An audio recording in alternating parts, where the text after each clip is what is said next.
joining us for another program. Today, we would like to dedicate uh, today's program is dedicated to Teresa Berganza. You may be aware she was a very famous Spanish soprano. She died on the 13th of May. She had the chance of singing with the most talented singers of the past 7 decades. So, in loving memory of Miss Teresa Berganza, this is our program.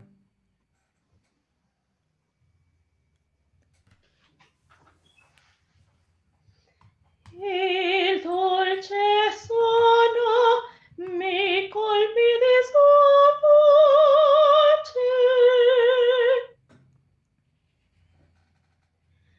A quella voce me qui nel cor dice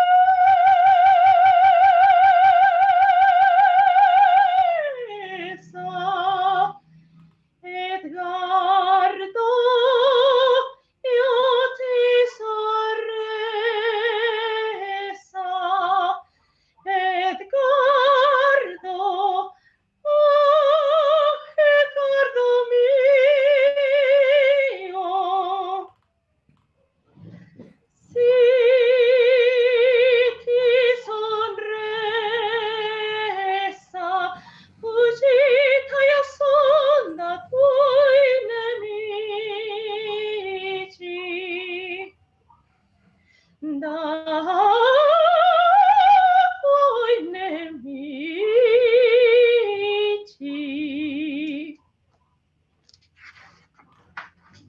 Un gelo mi serpeggia nel sen.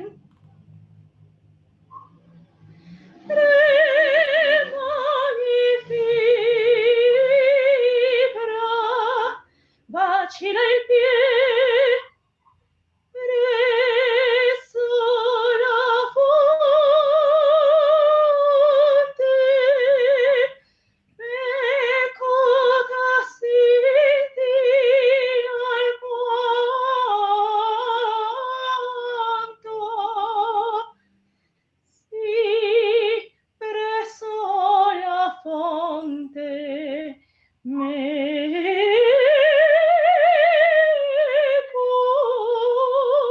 tassidi.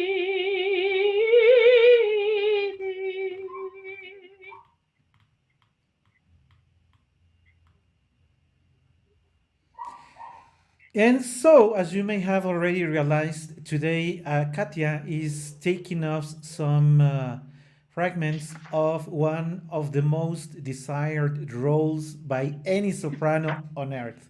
I know that every soprano has always dreamt of being Lucia on stage and singing. I was going to say it at the end, but now I feel like I want to say it right now. Lucia is the case, Lucia di Lammermoore, which is the complete name of the opera by Gaetano Donizetti. Lucia is one of those operas where there are other roles that can be fairly well sung, and at the end, nobody really cares.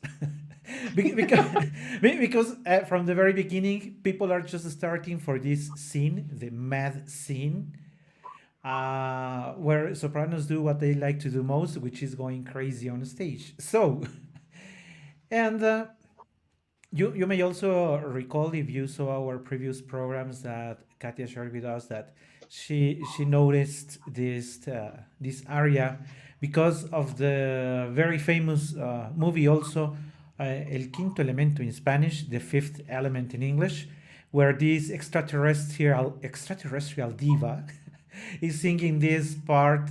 We started with the introductory part of the scene where Lucia is sharing how she already has lost the point of everything. She's just speaking nonsense, and we're bringing this today because today we are bringing in one hand bel canto. For people who are familiar with the opera, know are already aware that there are styles within the opera gender, and this style has to do with a good number of things. To start with, when you say bel canto, what it actually means in Spanish is canto bello, and in English, I'm not sure how you translate. Yeah, but I think that if we try to keep the idea, it would be a beautiful singing.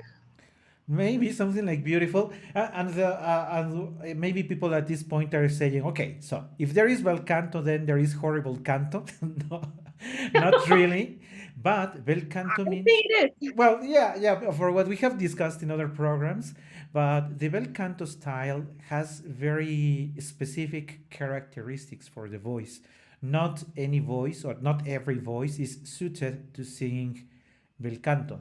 Bel canto requires a very refined technique, a very refined control of the breath, a very homogeneous voice, and I would say also that the singer himself has to be elegant, because when you sing bel canto usually has a middle to low level orchestration so that the voice can be the primary effect the audience hears. So if there is a singer who has trouble with his middle chest or middle low or high notes, you immediately notice when he is singing bel canto, when he has problems in the fraseggio, when he has problems with the intonation, with the we going off key very often. You always notice in bel canto. In bel canto, all the defects are clear to everybody. Impossible Yeah. to hide behind the orchestra, because the orchestra usually plays very low. It's just usually just an accompaniment by the violin or any other chords. So you immediately notice when something is going wrong. And usually bel canto also requires high notes and very high notes. The- Yeah. unless I am forgetting something, would you agree, Katia, that those are maybe the main? I I totally agree with you. I would say that it's a kind of the most difficult exam in your entire life. Do you have a favorite composer in the bel canto style? Oof. Um, yeah, I have to say that Donizetti is my favorite composer. I love the line, I love the style, and well, Lucia is not the only example of character or role I can sing. I have some other cavatina. Um, Tell me if I'm confused, but I don't think so. Quel guardo il cavaliere. Yeah, in Don Pasquale. So I feel comfortable with him, with his work, and yes, I would say that is my favorite composer. Also, I recall some words. I think it was Maria Callas who said that if you wanted to enjoy your voice, you had to sing bel canto. Yes, totally. Because you go very smooth into high notes, and you go smooth into low notes, and your voice jumps, 1/3 an octave even. But this particularity in the style of composition, that every time it sounds like crystal, like very clear. I don't know You how have to. to flow. You have Yeah. to be singing on a cloud. Yeah, sort of like flying, right? Yeah. Like floating. Yeah. Yeah. Yeah. And as I was saying, not all singers are suited for this. So there are very good examples of singers who have done it to perfection. I think that unfortunately we have lost many of those excellent singers. I think we are losing some of that tradition of the bel canto school. I really don't recall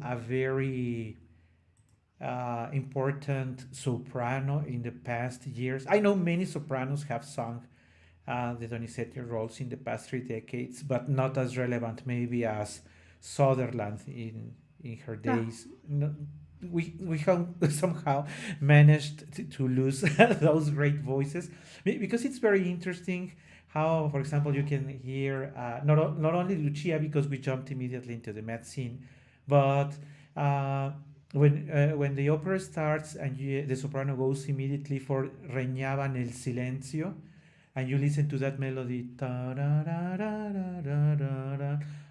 while she's singing, you feel like carried away with that melody, and the last minute you see the aria and the cavalette are over, and even when there is drama, the drama is still like very under control, I would say, because all the time the singer is into this fine school of singing, always in control of his voice, always with a nice color.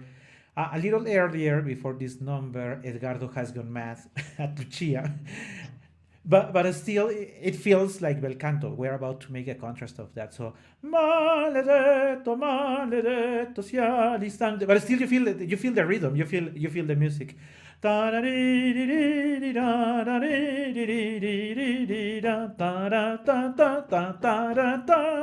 then immediately goes the end of the wrapping of the first act, where the soprano of course goes for a high note, because there is no closing an act without a high note.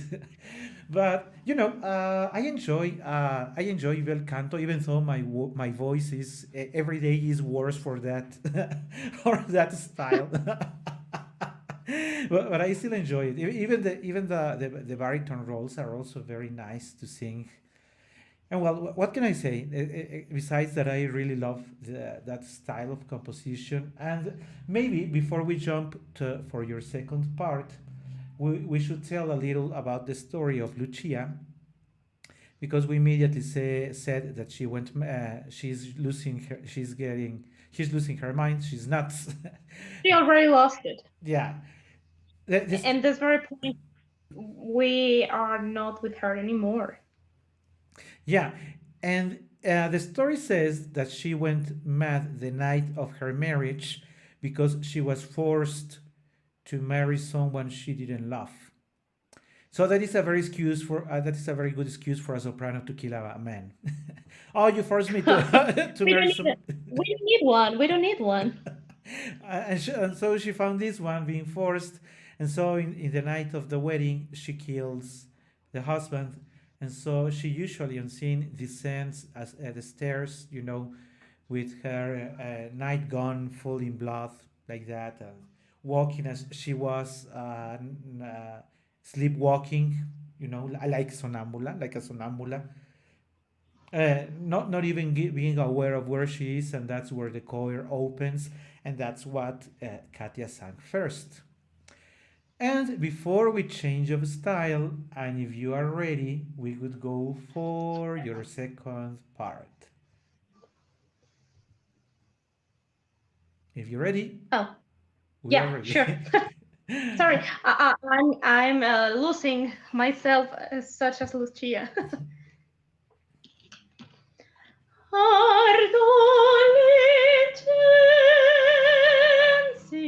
Ardolescensi, spento le sacre faci, splendon intorno, e quel ministro porgimi la destra, o lieto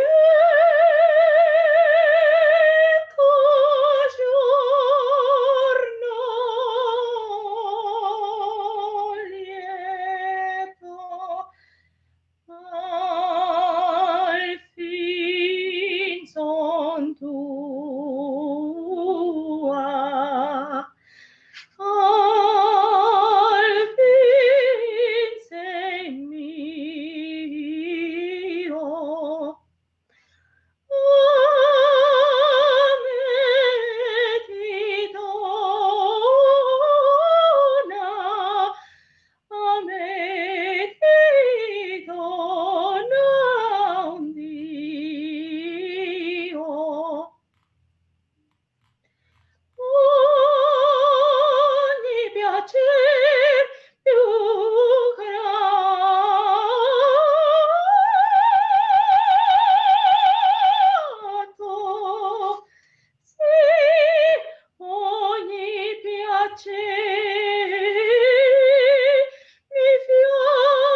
verismo, la vita a noi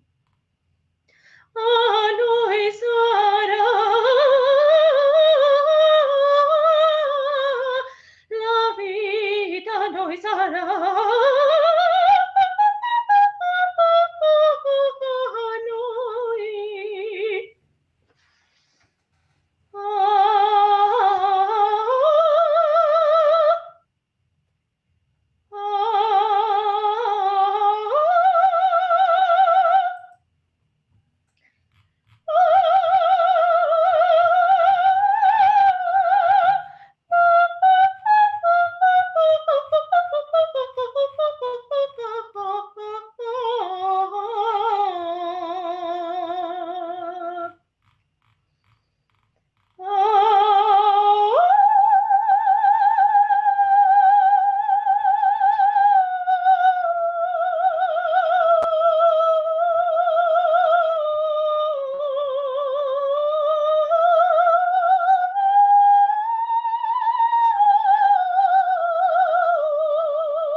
And so this is part of why sopranos love it and the public loves it, because as you noticed, I even put off the score because that's where sopranos do whatever they please in that part.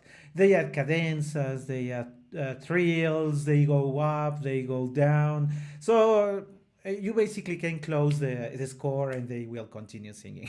So, but No, it feels like a map, but you can ignore it.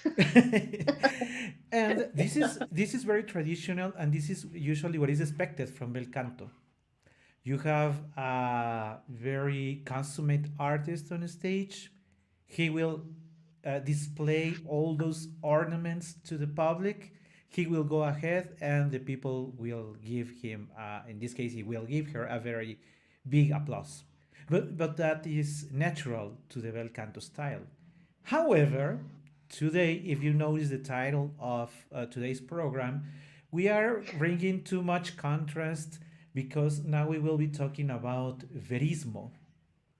The word verismo in Italian is, if not clearly opposed, it's very different to bel canto. In the bel canto, the technique, the nice sound of the voice, the primacy of the voice over the orchestra, the the absolutely not believable plots are part of the bel canto, while the verismo goes for the opposite.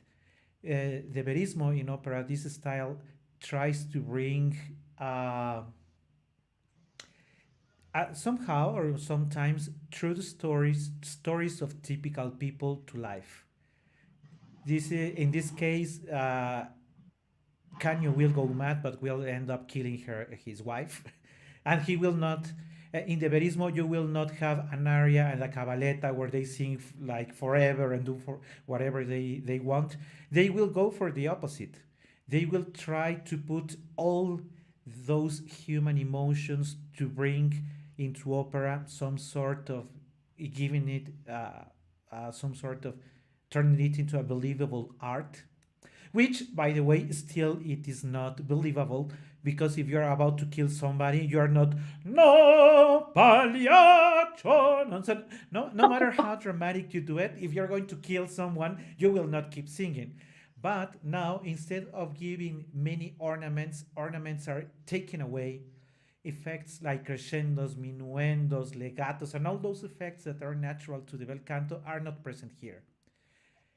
People, not all people like verismo, because verismo can be way too harsh, too hard to see that people are killing each other on stage, and that many horrible things happen on stage when you watch verismo. It is still horrible to know that Lucia killed her husband, but you know she has been doing ornaments and trills, so I mean, she is running through the stage and singing like a bird, like oh, I forgot Usignolo, I forgot ah, nightingale. yeah, She's singing like a nightingale. So who cares if she already killed a man right. And it because is she's a soprano? natural. The style accepts and goes for it. So the Yeah, people I would say, say that if we can take all the idea of bel canto in one single word, it would be virtuosistic. yeah, It's all about it. the plot is an excuse for the virtuosism of the singer, while in the verismo it usually goes for the opposite side. And as we were saying that not all voices are suited for bel canto, it is the same for the verismo. Not all voices are suited for the verismo. In the verismo, you don't need. Well, it is appreciated if you have a good school of singing, but since you are not showing off any of those, you basically may the problems in the technique of the singer may go unnoticed because now it goes the opposite. The orchestration is usually heavy. In the most dramatic pieces, it is already too heavy that many times even cover the singer's voice. So usually singers who sing verismo are have loud, bright voices. You may recall in one of our previous programs when we talked about the squillo. This is where squillo plays in the favor of a singer because that characteristic of your voice allows you to be heard among all the orchestra over you and the drama and the director has already gone fortissimo and you're about to kill someone and now you're chasing someone on stage because you're about to kill her, so everything changes dramatically. Well, and I would like to proceed with the very famous Vesti La Juba, which you may have already heard.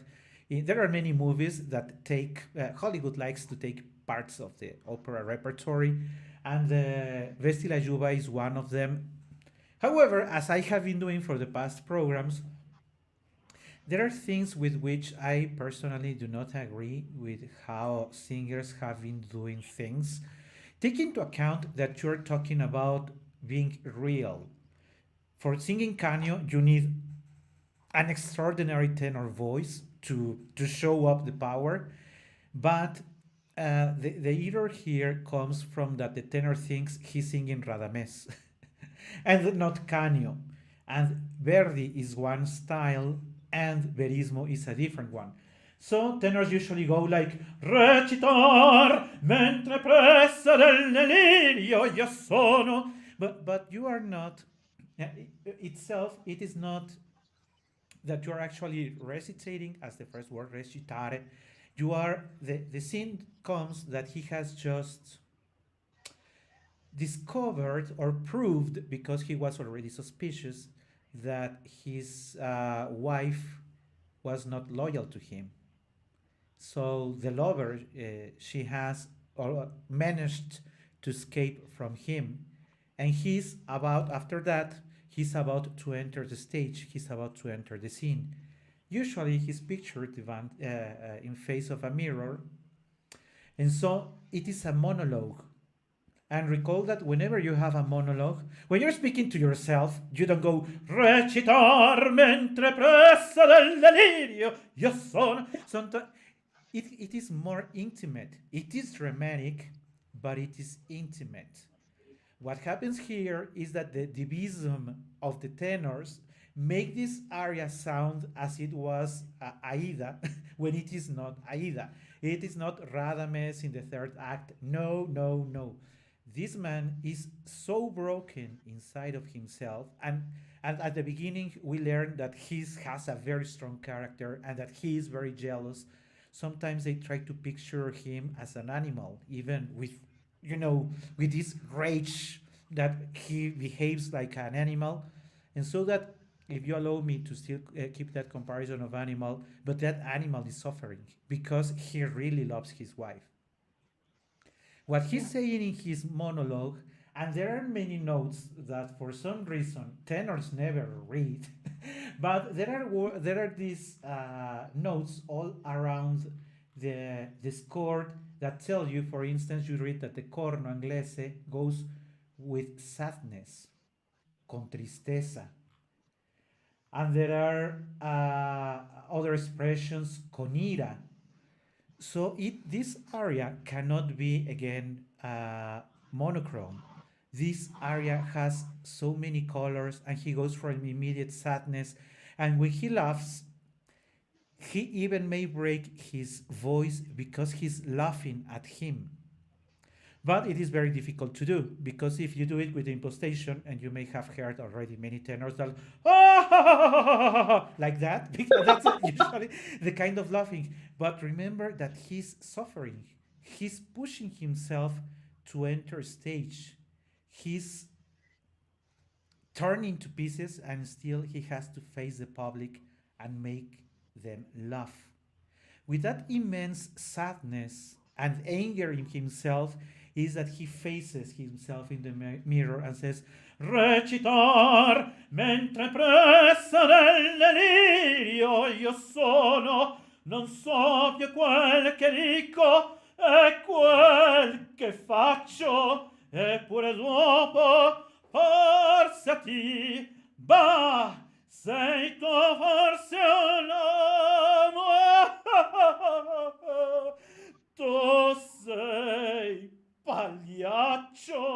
And it is very important when he breaks his voice, when recall he's laughing at him with sadness, almost crying, and he says, Tu sei Paggliaci. It has to be like that broken because, again, it is not Aida, it is not Radames, it is not Paggliaci, Vesti La Juba, it is not that. It has to be all the consonants very well marked because remember his voice is even broken, and when you feel like dying because you know that you are nothing but a clown or an artist on a stage, you have and pay attention to this. Even the score says declamando con dolore. It does not say singing, it says declamando, which is almost parlato.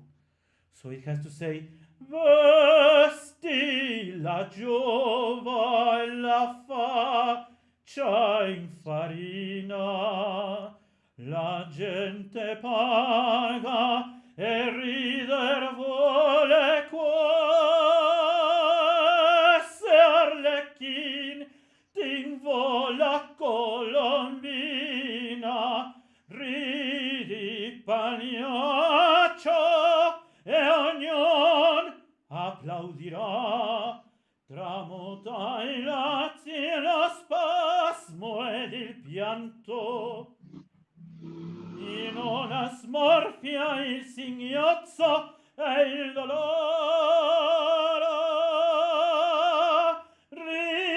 ridi pagliaccio.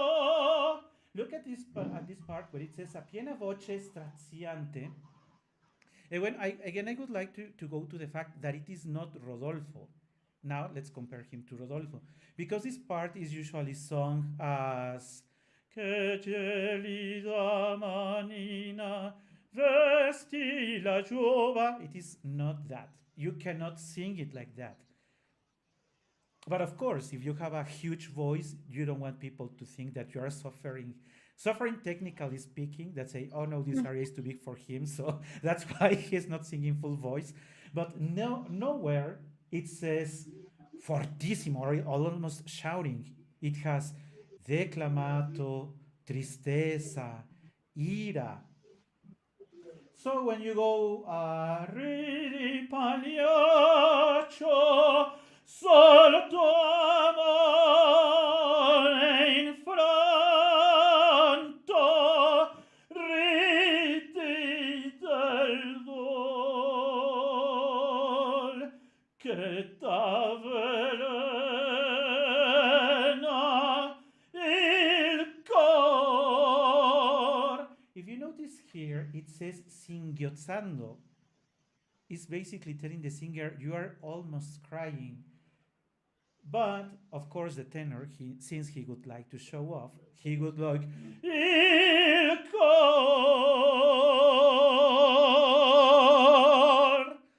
But that's absolutely out of place. That's not what it's saying.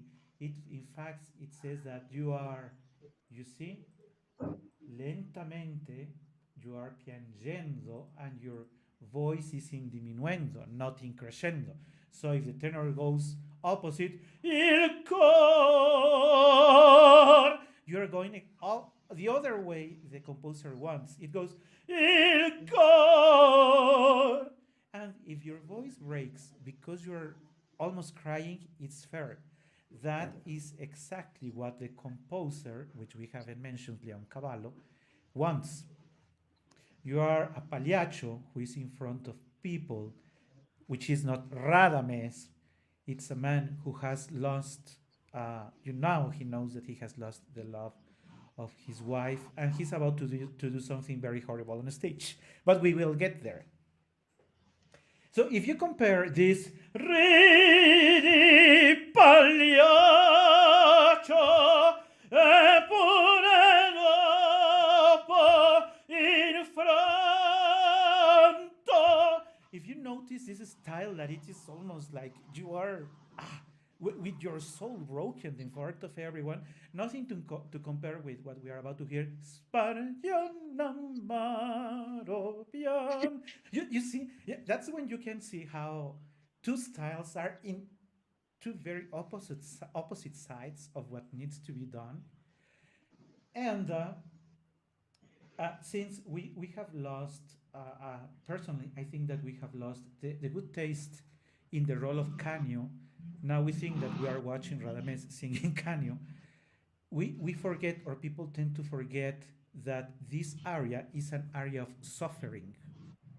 Canio is suffering, and is showing us how much he's suffering with his voice almost broken, with a voice that made us recall that he's laughing at himself, almost crying at how he's laughing of how he has to sacrifice his emotions so he can continue to play the role. That's how deep the emotions of Canio take us. That is something that is very particular of the verismo. It takes us to those very deep, strong emotions, while on the opposite side, we are about to go back to Lucia. On the opposite side, you have a very what we have heard, very nice ornaments, virtuosism. You almost forget that she killed someone. You are about to forget that she's about to die. But even if she dies on stage, she dies with a very high note and a very theatrical way. Keep this in mind, because Katya is about to do that on stage, at least. While Yes, I hope I. we are recording, but that's how Lucia is about to die. I will go Yeah, back to Canio a little later, and you will see that how it actually ends in the opera is absolutely horrible. So, yeah. I would like to add that while I was listening all your explanation about Canio and this piece of music, it reminds me that in the first operas we have a work, a vocal work uh, in which you don't have to sing a lot. I was thinking about Orfeo by Verdi. Monteverdi, and yes, of course, it has to be sung, but it is more like be talking, and there are not arias. There, it doesn't exist the same structure that we found in bel canto. And after a very long evolution, we return to the basic, to the first point. Now we think, and yes, we have a technique, but we have to talk again. And now I that don't know if I'm saying my point. yeah, and I think that maybe we should also mention that bel canto is one of the styles that has a very rigid, predictable structure. Yeah. Usually the recitativo, the singer explaining what is about to happen, almost with a spoken voice, so that it is why it is usually called a recitativo. But don't think that only because it is spoken you can do it anyway. You still have to do it within a style, within that very beautiful technique of yours. So whenever you watch someone in bel canto doing a recitativo, it is very nice, very well in timing with the orchestra. Bel canto is that. It's nice singing beautifully. It has to be beautiful. And right after that recitativo, there is the introduction to the aria of the singer, where she will or he will address the key message that he wants to convey, and right after that comes the cabaletta, where the singer usually does whatever he wants.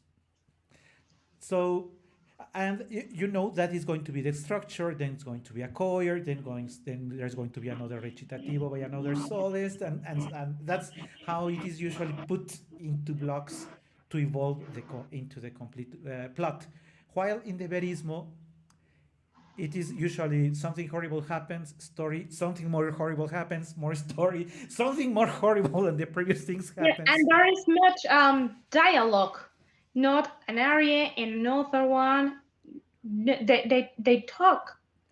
And for people who There's are, an yeah, interaction, a different one. and for people who are familiar with Vesti La Juba, sorry, and who at this point say that may think that I exaggerated when I did some parts in my explanation on how I think it should be sung, just keep in mind that going back for Tosca and Scarpia in the second act, those scenes are not actually duets. Those two scenes are continuous attacks and horrible things saying to each other. Remember that when he's being tortured, Scarpia is not singing anything. Scarpia is yelling, is threatening, is doing a lot of things. Uh, he's even laughing at Tosca, laughing miserably at her pain. Yeah.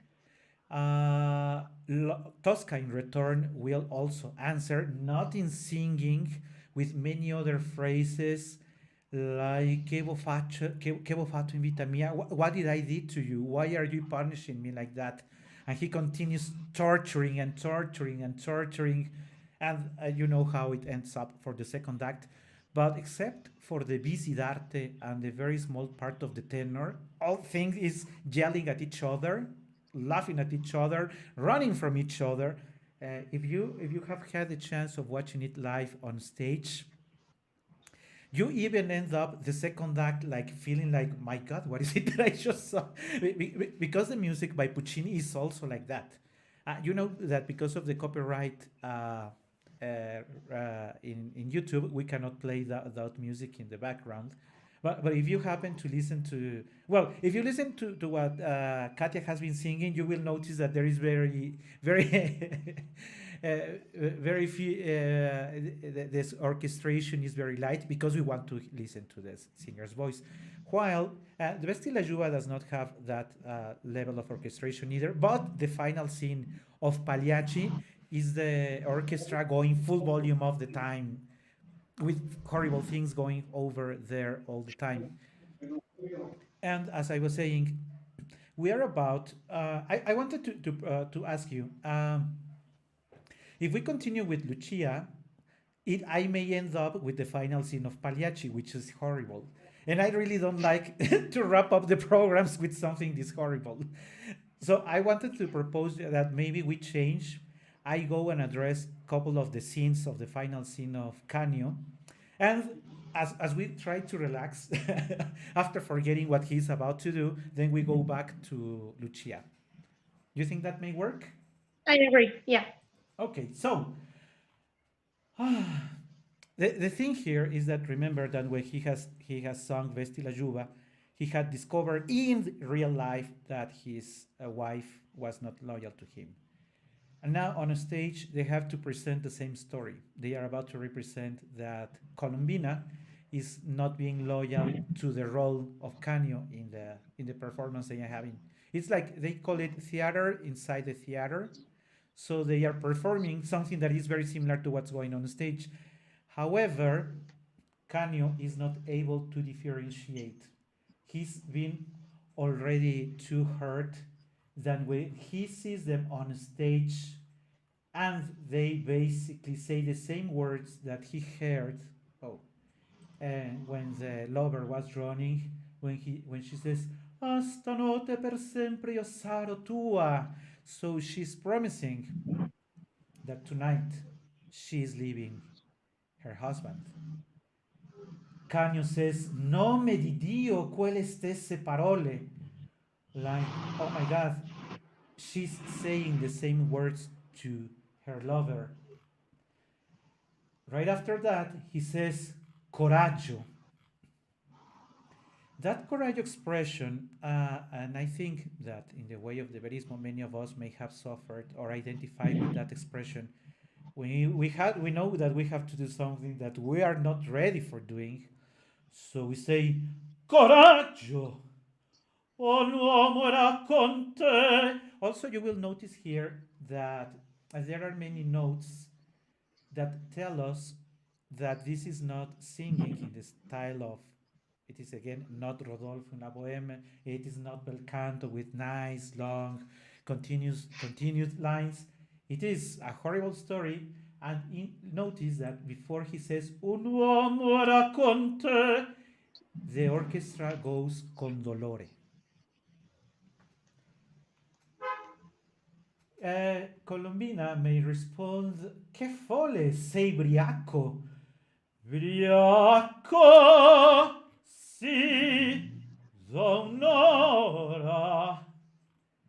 Fissándola con intenzione. It is very interesting when you watch it on stage, because the tenor and the soprano have to be very good actors, because otherwise it is not believable. I mean, if you're about to kill her and you stay in front of her and says, "Yes, I've been drunk for about an hour," con intenzione. You are not singing "da un'ora." It is not "da un'ora." No, it is "da un'ora. Tornasti presto." He repeats again con intenzione, ma in tempo.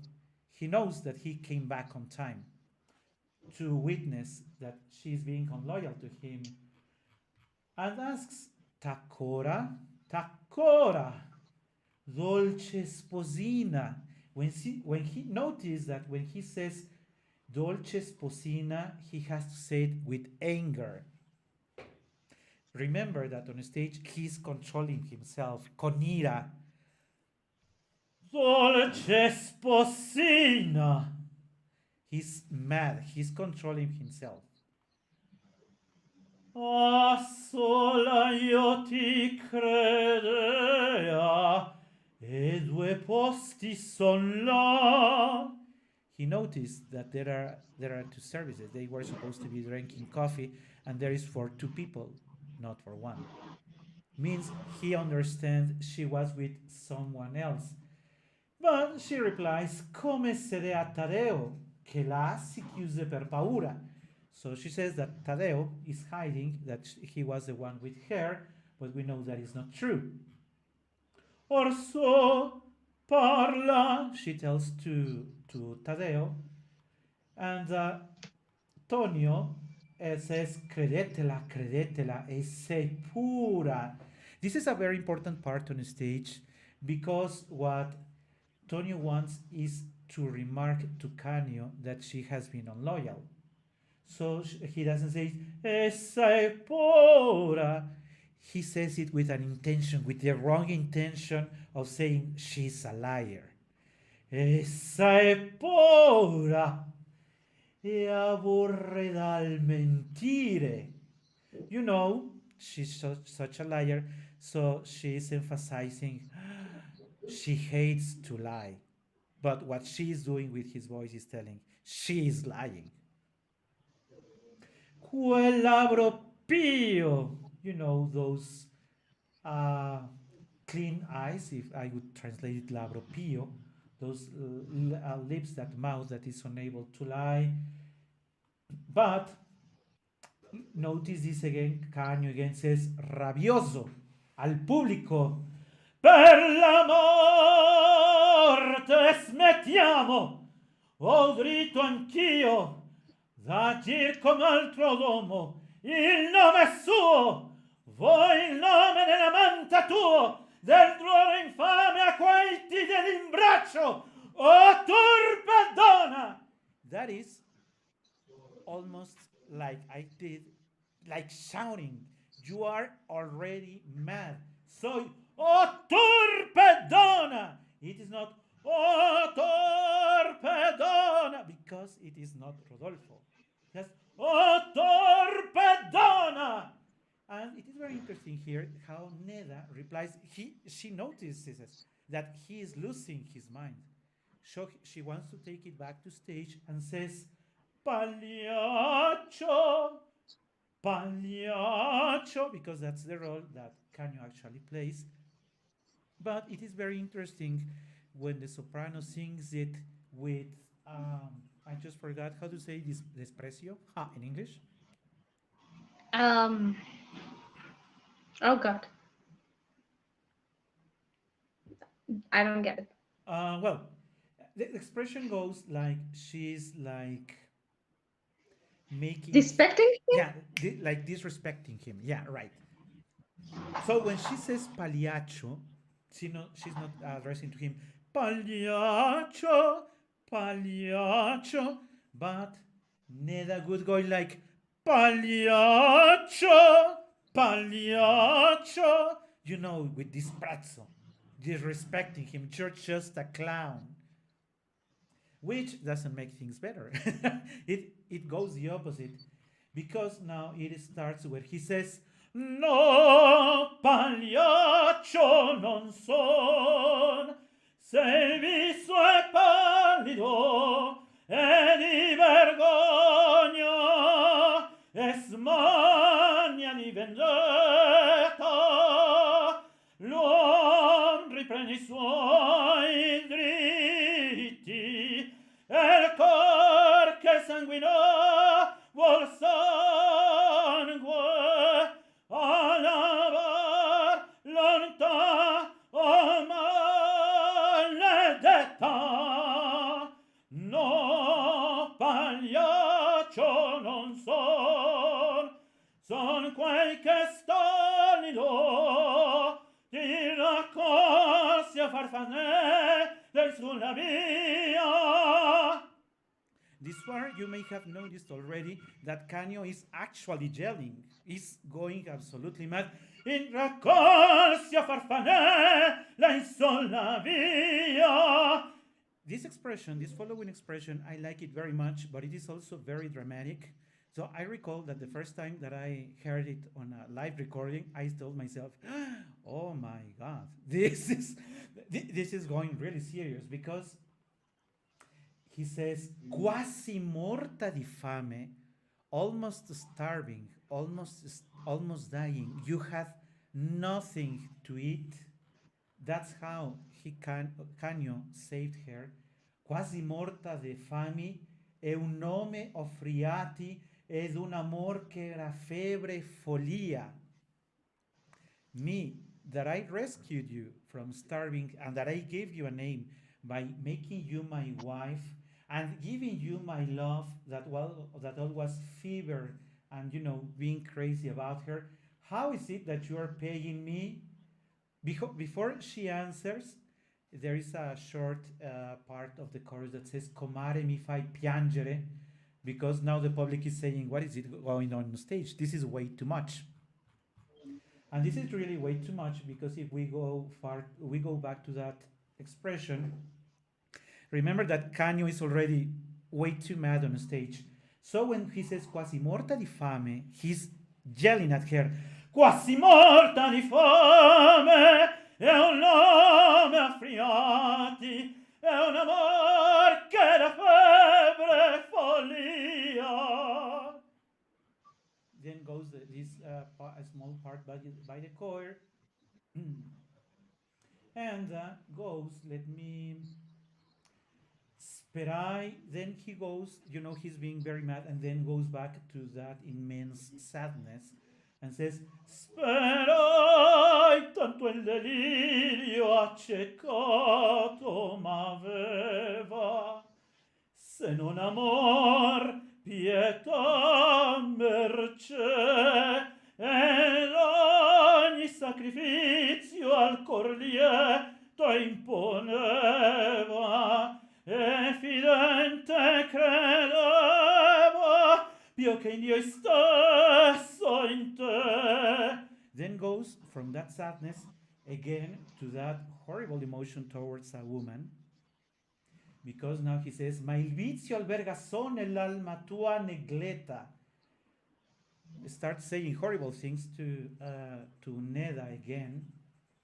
And goes, ma il vizio alberga sol nell'alma tua negletta, tu viscere non hai, sole del senso a te, va non mertir il mio dol, o meretrice aviata, va nello sprezzo mio cacciarti sotto i piedi. Then goes Neda just keeps making things even worse. So she says, Evin se me giudichi di tendegna mi scaccia in questo istante. So if you think that I am not good to you, just let me leave now. And he laughs and says, Soghigando, di meglio chiedere dai correr tosto al caro al vostro amante, sei furba, non per Dio tu resterai. So you think that I'm going to let you live like that? No way. You are going to confess right in front of me. No per Dio tu resterai, e il nome del tuo ganzo mi dirai. So if you want to live, you have to tell me his name. She again tries to make things easier, and the music goes that ta-dun, ta-dun, dun, dun, dun, ta-da-da-da-da-da-da-da. But now it is not believable because in the background we can still feel the emotion of the orchestra when she says che l'uom sedotto ordianzi a me vicino era il pauroso ed innocente arlecchino. But right after she tries to put things back on trace, Canio is already far away from that, because now look at this. He says violento declamato a piacere. And violento, he says, ah, tu mi sfidi e ancora non l'hai capita,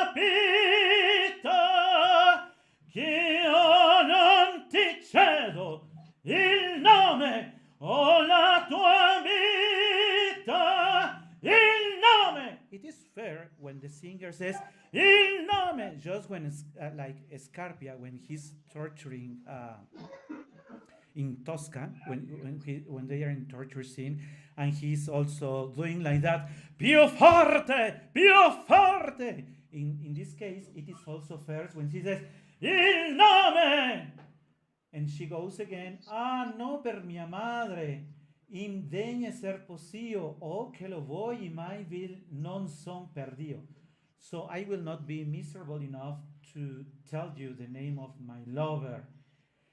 Di quel tuo segno è l'amor mio più forte, non parlerò, no a costo della morte. Aunque me mates, even if you kill me, I will not say his name. And Canio, still chasing her all around the stage with a knife in his hand usually, says, Il nome! Il nome! He's still, when the singer doesn't understand the immense drama, and he says, Il nome! Il nome! That is not Il nome. It's like when Tosca has killed Scarpia and says, Oh, l'hanno ucciso d'una donna, mai assai torturata. That's when Tosca says that, almost like shouting. It's similar here. Il nome, il nome. The chorus says, Santo Diavolo, Padre. The expression says, what's going on stage? As we're almost wrapping the end, he finally catches or raps Neda and says, a te, di morte ne rispossimi, lo dirai. When he says that, lo dirai, she says, soccorso Silvio. When she has understood that she's about to die, that's when she says the name of her lover. So Canio finally won. He has the name he wants. The name he wants is Silvio. Silvio is the lover of Neda. So, as she has said the name, right after that, what Canio does is that he kills her in front of everybody. After after having said soccorso Silvio, he kills her in front of everybody. Silvio, noticing that she has been killed and she was in the public, also stand up, and that's when Canio looks at him and says, "Ha, sei tu, venga," because he's saying, "Okay, I'm going to kill two instead of just one." That's absolutely horrible on stage. Believe me, if the singers are truly good actors, it is horrible to see that on stage. Having killed his wife, and right after that being happy of being able to kill the other guy, I notice that it says parlato. Ha, sei tu, venga. Usually the role of Tonio says la commedia è finita, but sometimes it is the tenor who, after having killed them both on stage, he says la commedia è finita. Right after that comes the wrapping up of the orchestra at full volume, and one usually leaves the theater with the emotion of having seen something very horrible on stage. Of course, right after that, the curtain goes up and you can start clapping, all that. But if you keep that emotion of a man who loved someone and now even curses her for having betrayed the love, he who took her from the street. Horrible message, but that is the verismo. As you may have noticed, that is why not all voices are suited for this. You need to have a very strong voce di petto. You need to have that central voice well developed, because otherwise nobody's going to believe you. And there are many singers who have destroyed their voices trying to sing verismo. So if you happen to be one of those lucky singers who has a nice voice for verismo, congratulations. There are not many who can. And if you can, I would, and I think everybody would appreciate it if you feel it like that. You understand odio, parlato, gridando, and all those emotions there. You will make an absolute rolls out of the verismo. But enough with the drama. Let's go back to the nice things. You agree? This is way too much drama. So let's go back to the Yeah. nice things. And we're going to wrap up today's program with, again, one of the reasons why sopranos like to be sopranos. Okay. The That's very, good. very famous aria di Patilla, l'Aria della Locura in Spanish by Lucia di Lammermoore, that we are not going to talk about the text of the lyrics because it's basically nonsense what she's about to sing. But She's dead. who cares about sense when you will hear scales going up, a trill here, a high note Yeah. there? What advice would you give to singers who have a good voice for bel canto? Take care with your line. Work on your agilities because you will need them. Study scales because it's not a good bel canto work if you are not respecting all the notes that are suggested, not because you are free to improve or to take the cadenza that you prefer. You can't. You are free to do literally what you want to. You have to respect the style. So practice a lot and work with your breath too, because if you don't have a good line, it will not sound like bel canto.